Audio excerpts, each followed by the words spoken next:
Nu er der ikke længe til Duka City 2014 er en realitet. Styregruppen har det sidste 1,5 år afholdt et utal af møder, og disse møder er blevet brugt til at danne rammerne om fantastiske oplevelser til sommer. Jamen, vi vil gerne sammen med alle deltagerne vise Aalborg by, hvor fedt spejderarbejde det er. Vi vil gerne vise dem, at der er gang i den, og vi udfordrer spejderne, og vi ikke er bange for at prøve nogle nye og spændende aktiviteter af. Aalborg by kommer til at møde ca. 1000 spejdere, som bringer gejst og smil og latter ind midt i Aalborg by, og som viser, at spejdere de ikke kun trives ude i naturen. Mit navn er Hans Grøder. Jeg beskæftiger mig med økonomi og tilmeldingsprocedure her til Duka City. Det koster 250 kroner at være på Duka-lejren. Så kan man måske tro, det er en skrabelejr, vi laver, men det er det slet ikke. Der har været stor interesse for det arrangement, vi er ved at sætte op her i de her omgivelser.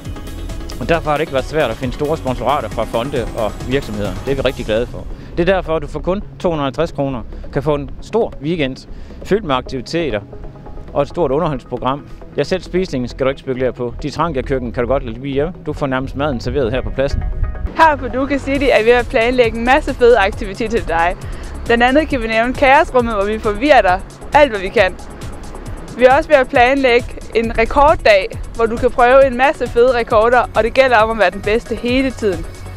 Hvis du ikke har hørt om vores aftenunderholdning, så vil jeg råde dig til at tjekke hjemmesiden ud, for det bliver vildt. Ja, så er vi lige rundt på lejrpladsen. Det er svært at se lige nu, at det er lejrpladsen, hvor vi skal være så mange mennesker til Duka-lejr. Men vi står faktisk lige foran toiletbygningen, foran infoteltet, foran spejderbutikken. Det hele er her. Vi kan bare ikke se det endnu. Lige nu arbejder vi hårdt på at få det hele på plads, og vi glæder os til, at alle kommer. Vi har altid brug for flere til at være med til at planlægge aktiviteterne, så hvis du kunne tænke dig at være en tovholder på en aktivitet, jamen så kontakt os, og vi finder ud af, hvordan vi i fællesskab kan være med til at gøre Duka Citys aktiviteter til en rigtig god oplevelse for deltagerne. Ja, ankommer du med toget til Duka City, så er vi jo midt i Aalborg. Du står af på Aalborg Vestby. Du skal ikke bevæge dig ret langt, og pladsen ligger lige heroppe bag træerne. Jeg hedder Gorm Basang, jeg er lejrchef for Duka City 2014. Og nu har vi hørt lidt om, hvad der kan være af aktiviteter, hvordan I tilmelder er, og hvad der kan være af lejrpladser her til Duka City.